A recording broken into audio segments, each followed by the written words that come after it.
오신 여러분들을 축복하고 환영합니다. 특별히 우리 셀 종강 예배로 오신 여러분들,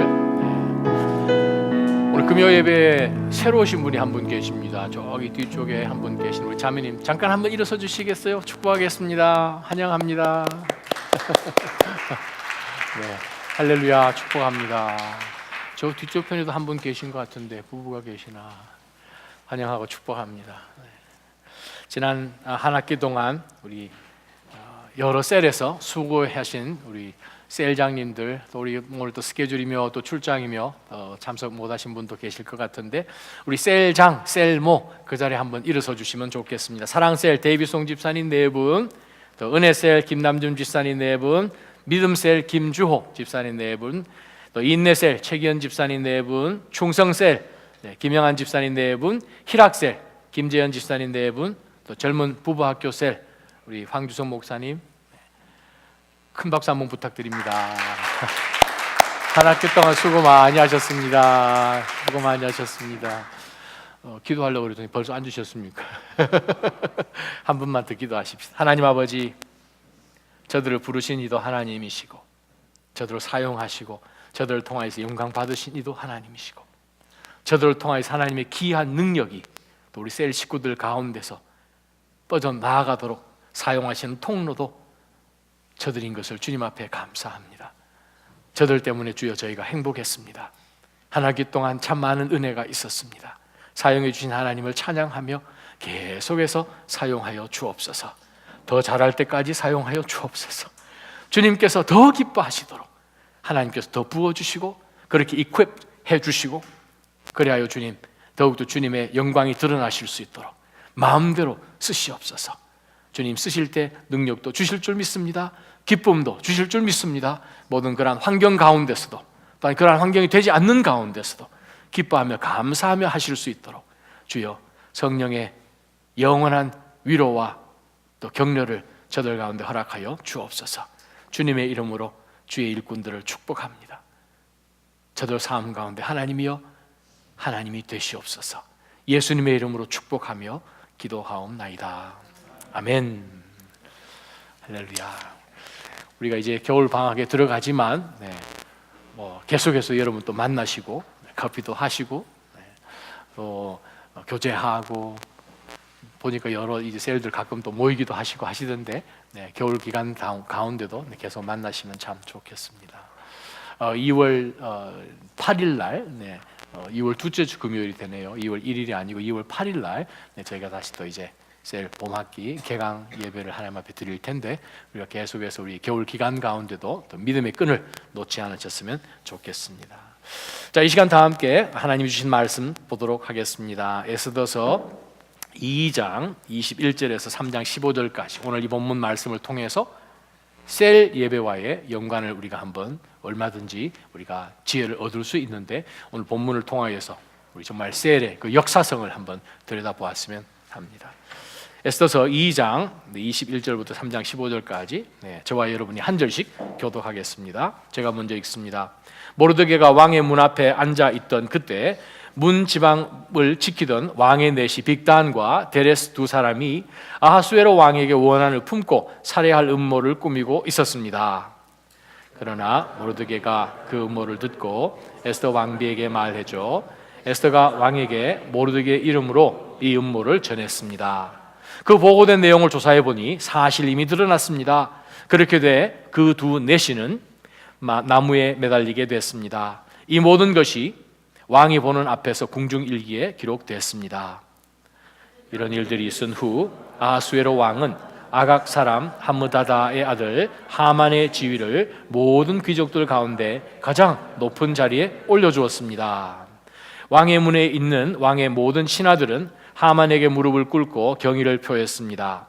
왜냐하면 그에게 그렇게 하라는 왕의 명령이 내려졌기 때문입니다. 그러나 모르드게는 무릎을 꿇지도 경의를 표하지도 않았습니다. 그러자 왕의 문에 있던 신하들이 모르드게에게 물었습니다. 왜 왕의 명령을 거역하느냐? 날마다 그들이 모르드게를 설득하려 했지만 그는 그 말을 듣지 않았습니다. 그리하여 그들은 자신이 유다 사람임을 밝힌 모르드게의 행동이 어떤 결과를 초래하는지 보려고 하만에게 고자질했습니다. 하만은 모르드게가 자기에게 절하지도 경의를 표하지도 않는 것을 보고 화가 치밀어 올랐습니다. 그런데 하만은 모르드게가 어느 출신인지 알게 된 후 모르드게 한 명만 죽이는 것으로는 별 가치가 없다고 생각했습니다. 그리하여 하만은 아하수에로 왕국 전역에 있는 모르드게의 민족인 유다 사람들을 모조리 쓸어버릴 묘안을 찾아냈습니다.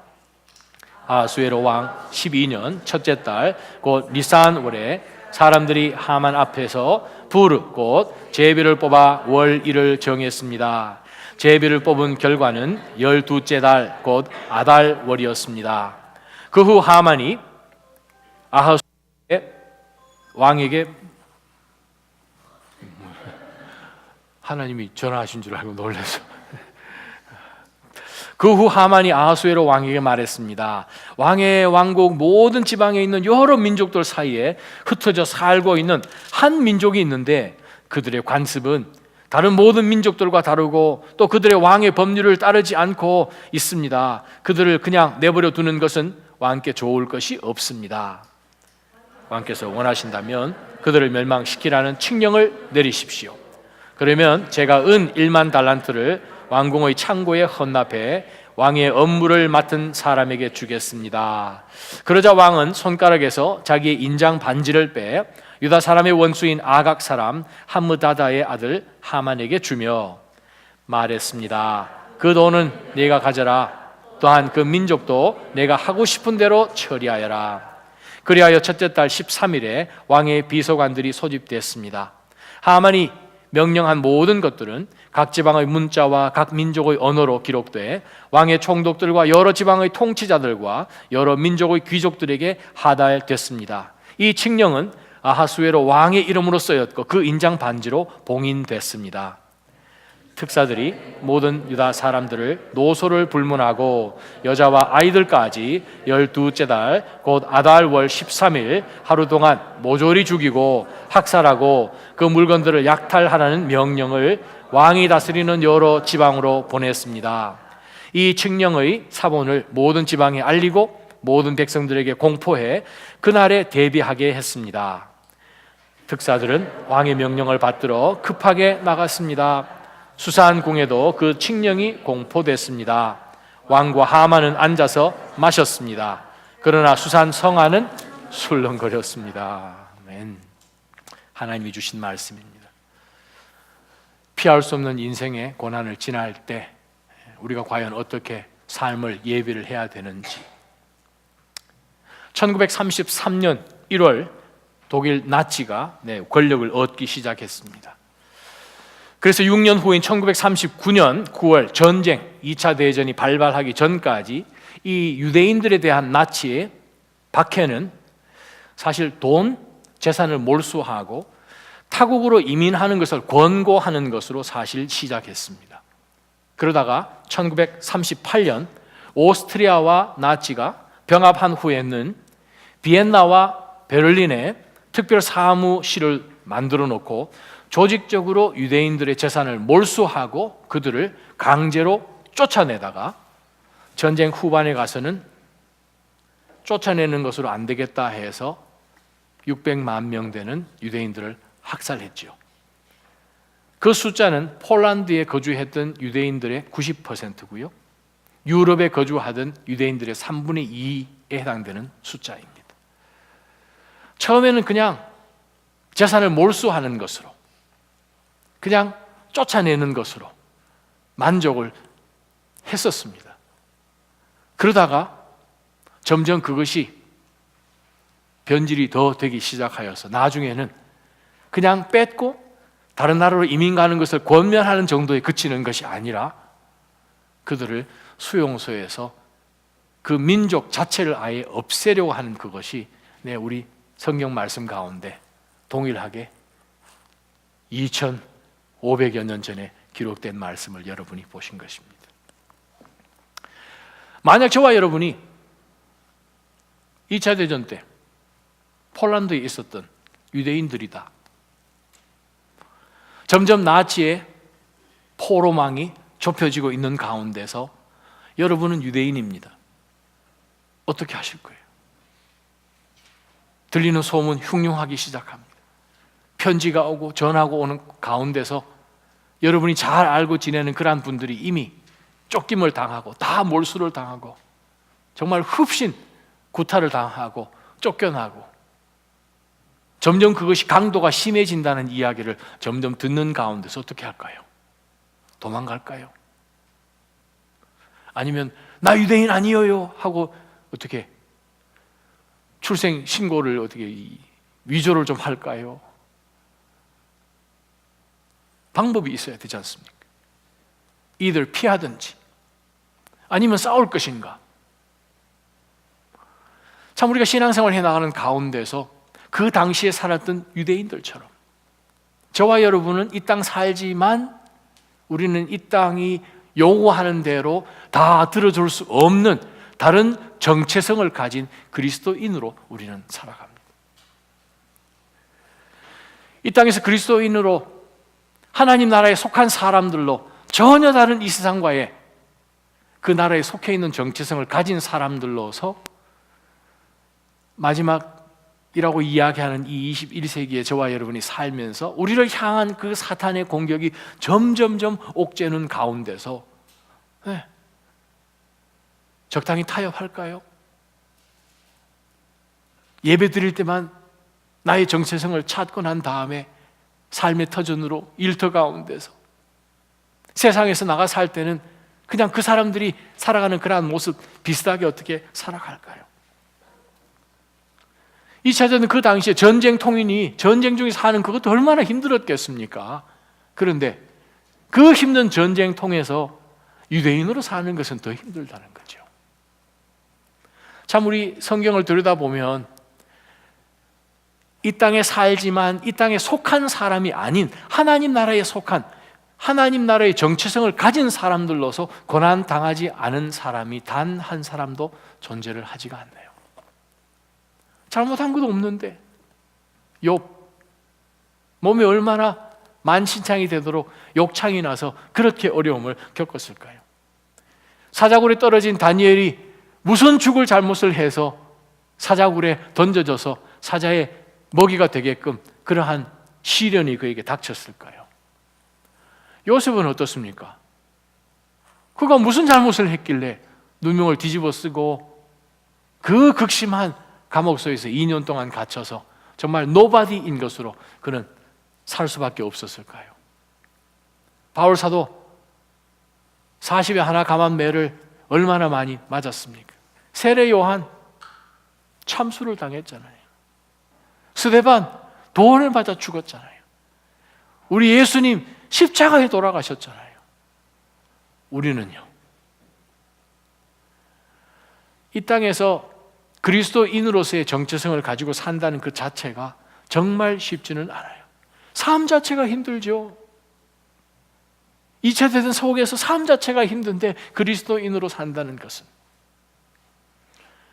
정말 우리가 고난당하는 것을 보게 되면 정말 고난당하는 종류도 참 많습니다. 육체의 고난이 얼마나 많이 있습니까? 정신적인 고난이 또 얼마나 많이 있습니까? 영적인 것은 또 어떻게 하고요? 정말 돌아보면 이 가운데서 단 한 생명이라도, 단 한 인생이라도 정말 고난 없이 그냥 어려움 없이 지나가는 인생은 없을 것입니다. 개인이면 개인, 우리가 살고 있는 미국 땅 사회면 사회, 국가면 국가, 전 우주적으로 그래요. 사람 사는 곳이면 고난이 없는 곳이 없잖아요. 저와 여러분이 어떠한 상황 속에서 고난을 피해갈 수 없는데 문제는 어떤 형태의 고난을 우리가 만나든지 그 고난을 올바르게 반응할 수 있는 능력이 단 한 가지 조건을 우리가 충족시키지 않고서는 그 고난을 이길 수 없습니다. 그 조건이 뭔가 하면 뭘 것 같으십니까? 그 조건은 신학적인 조건입니다. 우리 모든 어려운 상황 가운데서 바로 그 뒤에 원천은 죄라는 거예요. 악이라는 거예요. 사단이라는 거예요. 죄로 인하여서 사망이 들어오고 그것으로 인하여서 모든 악한 것들이 들어오고 하나님의 그 에덴 동산을 우리가 다 쫓겨나면서 정말 우리는 버림을 받고 하나님의 저주 아래에 놓이고, 그러나 그 가운데서 저와 여러분을 하나님의 은혜로 구속해 주신 것이 우리의 정체성입니다. 이 땅은 완벽할 수가 없죠. 그래서 평강의 왕이신 예수님이 오셔야 합니다. 이 땅은 완벽하지 않기 때문에 평강의 왕이 다스리시는 그 하나님 나라에 속한 저와 여러분이 이 땅에 살지만 이 땅에 속하지 않은 사람들로서 하늘의 영원한 세상이 줄 수 없는 평강을 우리가 가진 것을 삶 가운데, 어려운 상황 가운데서, 우리를 도전해 주는 고난 가운데서 우리가 보여줄 수 있는 유일한 통로인 것을 저와 여러분이 아셔야 합니다. 오늘 우리가 본문 가운데서 3장에 넘어가기 전에 자그마한 한 사건이 기록되어 있습니다. 3장으로 넘어가게끔 하는 작은 에피소드입니다. 에스더서의 특징이 뭡니까? 하나님 이름이 안 나오잖아요. 예수님 이름은 물론 안 나오고, 하나님의 이름이 단 한 번도 언급되지 않은 그 성경책이지만, 그러나 그 뒤에서 역사하시는, 모든 것을 운행하시는, 사람의 눈으로는 절대 보이지 않지만 반드시 그곳에서 역사하고 계시는, 모든 것을 알고 계시는 omniscient 한 그 하나님의 손길을 우리는 볼 수 있죠. 무엇을 봅니까? 아하수에로 왕을 암살하려는 음모를, 바로 21절, 22절, 23절에 기록되어 있어요. 두 내시가 있는데, 모르드게는 성문 앞쪽에 있는 성문을 지키는 것이고, 또 왕에게 가장 가까이 들어가는 그 문지방을 지키고 있던 두 내시 빅단과 데레스가 무슨 연고인지 모르겠어요. 아마 이 베스티 그 왕비를 파면시키는 그 일에 연관되어서 가족인지는 모르겠습니다만, 어떤 연유로 우리 아하수에로, 이 페르시아의 대왕, 제국의 왕이죠, 제왕이죠, 그 제왕을 암살하려는 그 음모가 발견됩니다. 세상 레벨에서 왕이 다스리시는 그 주권에 도전을 하게 될 때에 왕이 가만히 있나요? 가만히 안 있습니다. 그 나라를 위협하는 세력이 있을 때 아하수에로 왕이 그것을 듣고 가만히 있습니까? No. 찾아서 반드시 벌을 주지요. 그래서 두 내시가 교수형에 처해지는 거죠. 그러고 난 다음에 진짜 사건이 벌어집니다. 3장부터 하나님께서 저와 여러분의 삶 가운데서 역사하셔서 분명한 목적을 가지고 이 땅 가운데, 이 보스턴 땅 가운데, 그레이터 보스턴 땅 가운데 보내주시는 이 상황 속에서 저와 여러분 삶 가운데 사단이 계속해서 공격하며 여러분으로 하여금 영적 정체성을 놓쳐버리고 세상과 적당하게 타협할 수 있도록 계속해서 우리를 흔들고 하나님의 나라를 흔드는 가운데서 하나님이 이 유다 백성들을 가만히 두실까요? 여러분을 그냥 내버려 두실까요? 세상의 왕도 하나님도 반드시 하나님의 백성들을 보호하시고 건지시는 거예요. 그 이야기를 본격적으로 전해주기 위해서 작은 에피소드 하나가 2장 끝부분에 있습니다. 자, 우리가 2장 끝부분으로 연결되면서 저와 여러분이 처한 상황을 한번 들여다봤으면 좋겠습니다. 세상이 어떻습니까? 정말 믿음 지키고 사는 게 너무나 힘든 이유가, 나도 적당하게 속이면서 살면 내가 속였으니까 속임을 당하는 거야, 삐까삐까하다고 생각할 수 있을지도 모르겠어요. 세상이 참 불공평하지요. 이 두 내시가 아하수에로 왕을 암살하려는 그 계획을 모르드게가 알아챘어요. 그래서 에스더가 이 모르드게의 이름으로 왕에게 그것을 기별을 알려줘서 이 나쁜 음모가 무효로 돌아가고 나쁜 사람들이 처형을 받았어요. 그러면 모르드게는 어떻게 돼야 됩니까? 당연히 왕에게 칭찬을 받고 상을 받고 프로모션 돼야겠지요. 근데 3장 1절에 가니까 저와 여러분이 당하는 그 일이 다 기록되어 있네요. 참 그리스도인으로 살아가기 너무 힘들죠. 힘을 다해서 선한 마음으로 여러분이 아름다운 일들을 했는데 오해받고, 여러분이 죽으라고 일을 했는데 공은 다 다른 사람이 가져가는 것 같지 않으세요? 불공평하지 않으세요? 공평한 곳에서 사시는 것 같으신 분들도 계신지 모르겠지만 3장 1절에 보니까 이런 일들이 있은 후 아하수에로 왕은 아각 사람 하므다다의 아들 하만의 지위를 모든 귀족들 가운데 가장 높은 자리에 올려주었습니다. 어떻게 해요?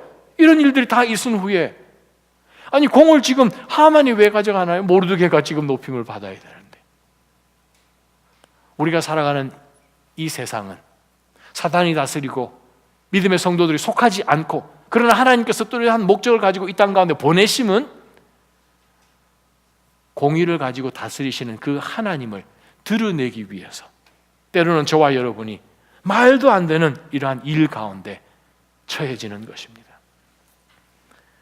우리가 첫 번째부터 영적 교훈이 하나 있습니다.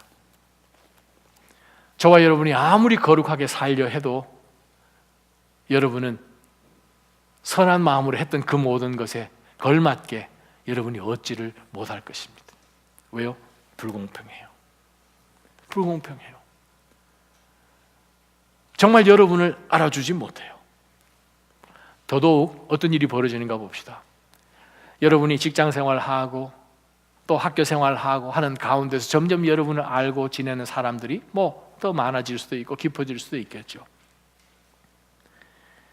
어떤 사건이 벌어진 것이, 하만이 제왕이 그렇게 높여줬더니 모든 신하들이 그 사람 앞에 줄을 대려고 어떻게 해서 이 사람에게 잘 보여야 되니까 지금 넘버 2이지 않습니까? 제왕은 더 가까이 못 가고, 그러니까 이 하만이 다닐 때마다 이 하만 앞에서 무릎을 꿇고 머리를 조아리고 경배하지 않으면 이 사람 눈 밖에 나는 거죠. 정말 이 페르시아의 120개가 넘는 그 넓은 지방 가운데 모든 지방 장관들이 이 하만을 보낼 때마다 머리를 조아리는데 그 중에 딱 한 사람이 있습니다. 머리를 안 조아리는 사람. 그 이름 제일 뒷자에 개자가 붙었어요. 모르드게. 이 하만이 보니까 속 뒤집어지죠. 왕의 문에 있던 신하들이 모르드게에게 물었습니다. 왜 왕의 명령을 거역하느냐?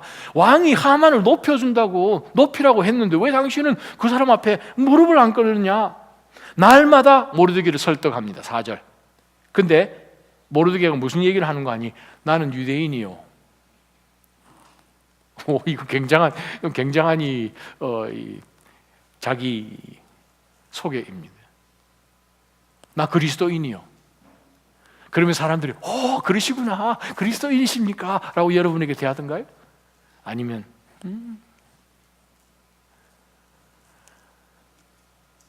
어느 순간에 오면 저희가 나 그리스도인입니다, 나 예수 믿는 사람입니다 라고 고백할 수밖에 없는 그런 상황이 될 때 그것을 탁 내뱉는 순간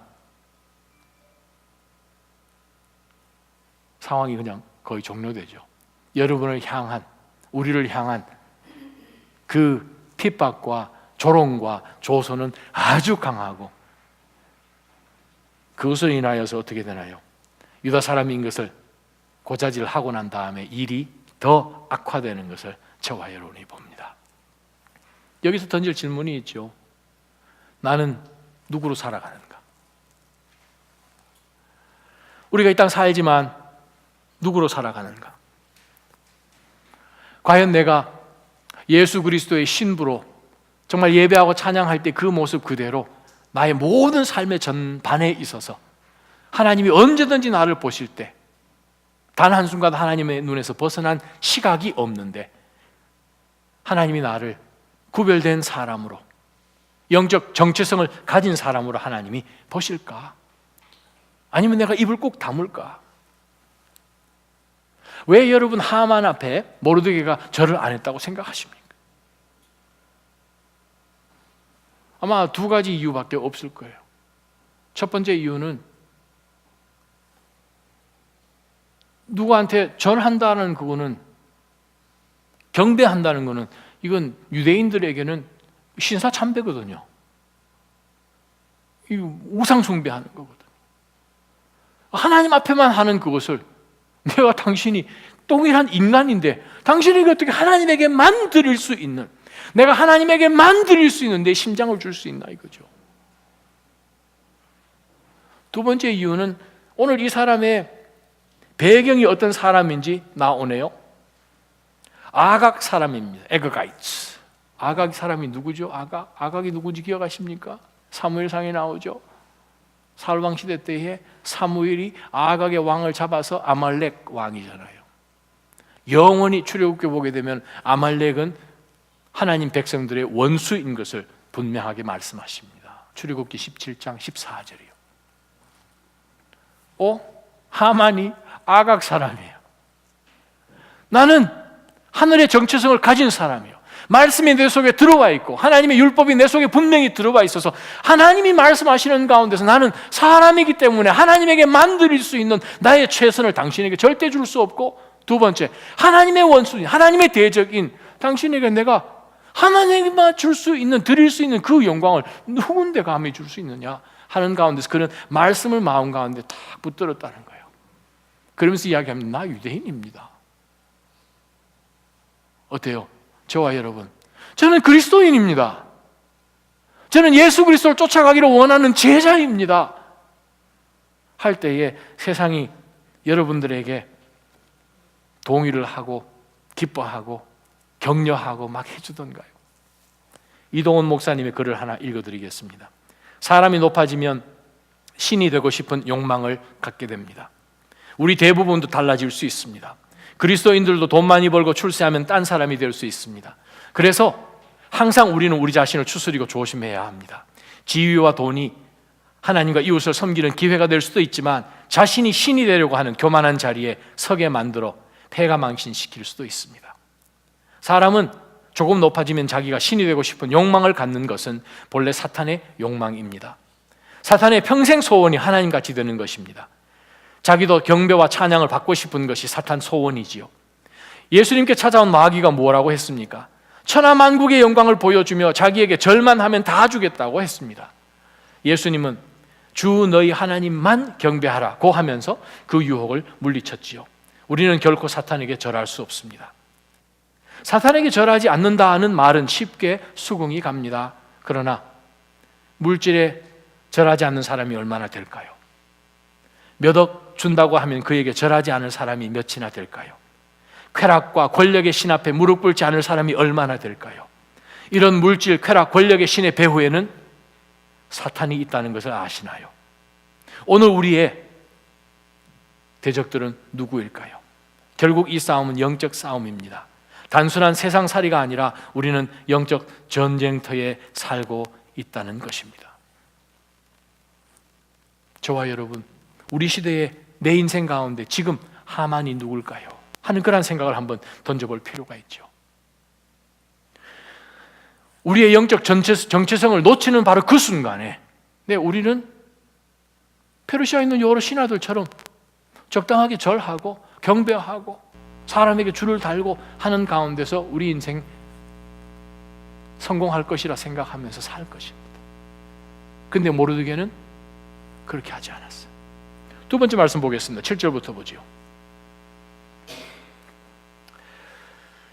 6절을 보니까 이 하만이 모르드게가 자기에 절하지 않는다는 그 사실을 깨닫고, 또 하만이 이 모르드게가 누구인지 6절에 보니까 어느 출신인지 알게 된 후에 마치 나치가 유대인들에 대해서 그렇게 했던 것처럼 모르드게 한 명만 죽이는 것으로는 별 가치가 없다고 생각을 하고, 하만은 아하수에로 제국의 페르시아 전역에 있는 모르드게의 민족인 유다 사람들을 모조리 쓸어버릴 묘안을 찾아냈습니다.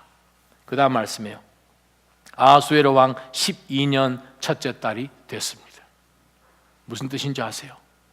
사탄은 저와 여러분을 어떻게 해서든 넘어뜨리고 적당하게 살아갈 수 있도록 주변에서 많은 사건들과 상황들과 여러분의 마음과 사람들을 동원하여서 우리를 끌어내리려고 합니다. 하만이요, 모르드게 한 사람 잡는 것이 아니라 전 페르시아 전역에 있는 유대인들을 잡아 죽이기 위해서 5년을 계획했다, 그 뜻입니다. 5년이요. 페르시아 전국에서 넘버 2인 하만이 5년을 계획했으면 이건 반드시 이루어져야 할 계획입니다. 그렇죠? 반드시 이루어질 수밖에 없는 계획이죠. 잠언 16장 1절입니다. 마음의 계획은 사람에게 있어도 결정은 여호와께 있습니다. 아멘. 잠언 16장 9절 말씀입니다. 사람이 마음으로 자기 앞길을 계획한다 해도 그 걸음은 여호와께서 인도하신다. 아멘. 우리가 영적 정체성을 가졌다는 그것을 우리가 분명히 깨닫고 우리가 두 번째 기억해야 되는 영적 교훈이 있습니다. 나 지금 전투 중이야. 잊지 마시기 바랍니다. 저와 여러분 지금 전투 중인 거예요. 셀 예배가 무엇인 줄 아십니까? 모일 때마다 믿음의 성도들이 찬양하면서 주의 이름으로 기도할 때마다 우리 영적 전투 중이에요. 서로 군장 검사해주고 지난 한 주 동안 전투 어떻게 잘 했는지, 사단이 공격하는 그 적들을 얼마나 믿음으로 물리쳤는지, 그것이 셀 예배예요. 셀 예배예요. 주님 오실 그때까지 영적 전투는 멈춰지지 않는다는 거죠. 수단과 방법을 동원하지 않고 하만은 5년 동안 모르드게와 유대인들을 몰살시킬 계획을 그가 세워놨어요. 묘안을 찾아냈어요. 7절 보니까 아하수에로 왕 12년 첫째 달 곧 니산 월에 사람들은 하만 앞에서 푸르 곧 제비를 뽑아 월일을 정했습니다. 제비를 뽑은 결과는 12째 달인 아달월 13일이었습니다. 요즘으로 따지면 2월 마지막 날이죠. 올해가 2월 마지막 2월 28일이 불임절이었습니다. 유대인들 불임절, 푸르라고 그러죠. 푸르. 바로 요단이에요. 푸르. 제비 뽑다라는 뜻입니다. 제비를 많이 뽑은 거죠. 그죠? 불임입니다. 유대인들이 지금도 에스더서를 읽을 때마다 그들이 여러 가지를 하는데 그 중에 하나가 불임절 되면은 이 바람개비 같은 거를 만들어요. 중간에 끼워가지고 돌리면 다르르 소리 나는 장난감을 가지고 에스더서를 읽습니다. 하만 이름이 나올 때마다 그 이름을 발음하지 않고 이걸 돌립니다. 이게 없으면 발을 구르면서 성경을 읽습니다. 저와 여러분 삶 가운데 예수 그리스도를 통하여서 우리에게 풀임을 주셨음을 믿으십니까? 그리스도께서 우리에게 자유함을 주셨어요. 사단이 우리를 솎아먹으려고 볶아먹으려고 찢어먹으려고 하는 가운데서 예수 그리스도가 우리 인생 가운데 오셔서 우리를 구원해내신 거예요. 어떻게 해서 우리를 넘어뜨리려고 하는 가운데서 하나님은 우리를 구원해내셨어요. 아마 여기서 13일에 금요일이 생긴지는 모르겠어요. 13일 아주 무서운 숫자예요. 자, 8절 보겠습니다. 그 후 하만이 아하수에로 왕에게 이야기합니다. 왕의 왕국 모든 지방에 있는 여러 민족 사이에 많은 민족들이 있는데 한 민족이 희한한 민족이 있습니다. 왕이요, 유다 민족인데 관습도 틀리고 그들 나름대로 율법도 있다고 하면서 왕이 보낸 명령은 절대 안 복종하려는 희한한 민족 어떡할까요? 제가 없애버릴까요? 저와 여러분이 믿음을 지키면 지키려고 사단은 모든 수단과 방법을 동원해서 우리로 하여금 신앙을 못 지키도록 공격하고 넘어뜨리려고 합니다. 하만이 아하수에로 왕이 잘 모르도록 적당하게 그냥 지나가도록 사탕발림 해가지고 진짜는 뒤에 있는데 이 민족이 왕에게 이상한 걸 합니다 하는 것으로 살짝 바꿔서 공격을 하지요. 지금 9절에 보니까 제가 은 1만 달란트면 350톤 정도 되는데 이 엄청난 이 금액이 자기가 무슨 부자라고 나오겠습니까? 무슨 계획이에요? 나치가 하던 방법이잖아요. 약탈해가지고 그거 가지고 지금 하는 거죠. 유대인 소유했던 그 모든 재산들을 몰수해가지고 그거를 왕의 국고에다 집어넣겠습니다 했더니 왕은 그 모든 상황들을 모르니까 네가 해라 라는 거죠. 네 다 가져라. 어이시구나. 반지 주십시오. 반지 도장 찍어가지고 다 보냈지요. 다시 한번 우리가 깨달아야 될 것이 있습니다. 12절부터 15절까지 말씀입니다. 셀 예배는 무엇입니까? 우리가 영적 전투인 것을 다시 한번 기억하면서 만날 때마다 우리를 대적하려고 하는 세력이 있습니다. 하만을 사용하여서 사단이 계속해서 하나님이 선택한 주의 백성들을 넘어뜨리고 아예 몰살하려는 그 계획을 지금 우리가 살고 있는 이 시대 가운데서도 우리의 믿음을 절대 지키지 못하려고 공격하려는 사탄의 세력이 있습니다. 바로 그것을 깨닫게 하는 영적 전투 가운데 있다는 그 사실을 상기시켜주는 그것이 셀 예배였죠. 저와 여러분에게 주어진 시간이 11개월입니다. 만약 우리가 페르시아를 살았다면 주사위를 돌려서 날짜를 정했잖아요. 올해 마지막 날, 마지막 달 13일 날 전 페르시아 있는 모든 유대인들은 다 참수 죽이고 물건, 재산 마음대로 가져도 된다. 저와 여러분에게 주어진 시간이 11개월입니다. 어떻게 하실래요? 어디 뭐 도망, 이민, 문서 위조 뭐 어떻게 생각 한번 해볼까요? 세 번째 붙을 영적 교훈이 무엇인가 하면 에스더서에 등장하는 하나님, 사람의 육의 눈으로 보이지 않는 그 하나님이 저와 여러분의 하나님 아버지신 줄 믿으시지요. 그 하나님이 이미 예수 그리스도를 통하여서 승리 주신 그것을 셀 예배할 때마다 우리 이 전쟁을 이미 이긴 전쟁입니다. 우리는 그냥 각자의 서 있는 자리 가운데서 믿음으로, 말씀으로 또 하나님이 저희들 가운데 주신 전신 갑주를 입고 무엇이 공격용 무기고 방어할 수 있는 무기인지 알고 그곳에 서 있기만 하면 이미 하나님은 십자가 위에서 그리스도를 통하여 2000년 전에 이긴 전쟁이기 때문에 우리 이것 가지고 우리가 할 것은 없고 하나님이 하시도록 우리는 그냥 지키고만 있으면 됩니다. 이미 이긴 전쟁인 것을 상기시켜주는 것이 셀 예배예요. 이 싸움은 우리가 싸울 것이 없다는 거예요. 저들이 11개월의 시간이 주어졌을 때 저들이 할 수 있는 것이 무엇이었나요? 아무것도 없었어요. 저들이 기억해야 되는 것은 무엇입니까? 하나님이여 들어오시옵소서. 왕의 인장 반지로 인하여서 도장이 찍히고 각 나라 방언으로 말로 번역이 돼서 왕의 칙령이 전 제국 가운데 이제 번지는 가운데서 전 제국에 흩어져 있는 유대인들이 회당을 통하여서, 그 당시 회당이 있었거든요. 공동체가 있었거든요. 셀이 있었거든요. 회당을 통하여서 주여, 저들이 메시지를 받고 저들은 하나님 안에서 승리할 것을 붙들고 기도하는 것을 시작하는 거예요. 사랑하는 나자임 성도 여러분, 저와 여러분이 만약에 수산성에 있어서 왕과 하만은, 이 나쁜 하만은 저와 여러분이 어떻게 해서는 집어삼키려고 우는 사자처럼 우리를 기다리고 있는 이 사탄의 무리들이 어떻게 해서 우리를 하여금 믿음 가운데 넘어뜨리려 하는 순간 가운데서 저들은 앉아서 먹고 마시면서 가만히 있어도 11개월이라는 시간이 지나서 우리가 도저히 할 수 없는, 빠져나갈 수 없는 올무로 저와 여러분을 넘어뜨리려고 할 때에 우리는 어떻게 하나요? 절망할까요? 자포자기할까요? 자살해버릴까요? 이미 예수 그리스도를 통하여서 우리에게 승리를 주셨어요. 셀 예배는 공동체에 모일 때마다 사랑하는 믿음의 지체들이 한두 사람 그리스도 이름으로 모일 때마다 해야 될 것이 무엇입니까? 지난 한 주 동안 잘 싸우셨죠? 한 주만 더 버티면 됩니다. 주님 곧 오십니다. 아멘. 그거 상기시켜주는 모임이에요.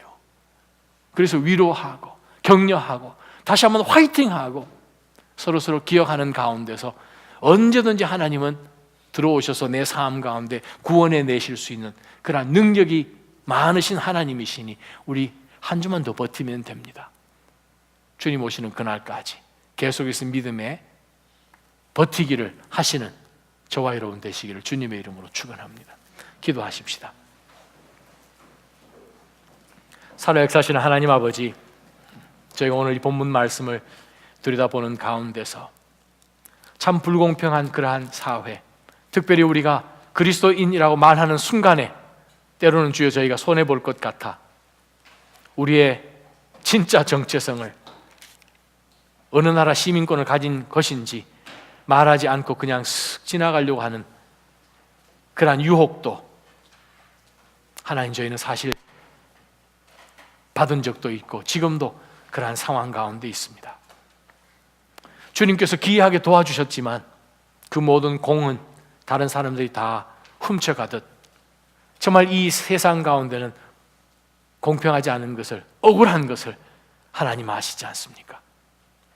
그러나 하나님, 이 모든 것을 아시는 하나님 앞에 주여 저희는 언제든지 어떤 상황이라도 저희가 좌절할 이유가 없음은 그리스도께서 우리를 구속하셨고 우리를 하나님의 자녀로 삼으셔서 하나님의 구속받은 백성으로 이 마지막 시대에 하나님을 드러내는 삶으로 살도록 이 땅 가운데 보내셨으니 세상과 타협하지 않게 하여 주옵소서. 무엇보다도 내 마음을 지키게 하여 주옵소서. 내 마음에서 생명의 샘이 흘러나오는 것을 깨닫고 하나님, 매 순간순간마다 하나님 앞에 서 있음을 기억해 하여 주옵소서. 이 시간 한번 우리 다 같이 통성으로 한번 기도했으면 좋겠습니다. 살아역사하시는 하나님, 우리가 영적 전투 가운데 있음을 다시 한번 기억하게 해 주십시오. 내가 처해 있는 이 모든 어려운 상황들 그 뒤에는 사실상 영적인 문제고, 우리로 하여금 믿음 가운데 서지 못하도록 원망하고 하나님 앞에서 불평하게끔 하는 그러한 목이 곧은 백성으로 만들려고 하는, 믿음으로 선포하지 못하려고 하는 하나님, 그러한 악한 사단의 세력이 있음을 알고, 주여, 우는 사자처럼 우리를 집어삼키려고 하는 그 모든 사단의 세력 앞에 예수 그리스도의 그 능력의 이름으로 저희가 믿음을 지켜내며 굳건하게 서서 하나님의 싸움을 싸울 수 있도록 하나님이 우리 앞서서 나가주셔서 우리를 대신 도와주시고 싸워주실 수 있도록 영적 전투 가운데 있음을, 우리가 절대 게으를 수 없음을 하나님 다시 한번 기억합니다. 주님, 사랑하는 믿음의 지체들을 또한 그것 리마인딩 시키는 그런 아름다운 공동체를 깨어있게 해달라고 우리 한번 하나님 앞에 기도하며 나가십시다. 기도하겠습니다.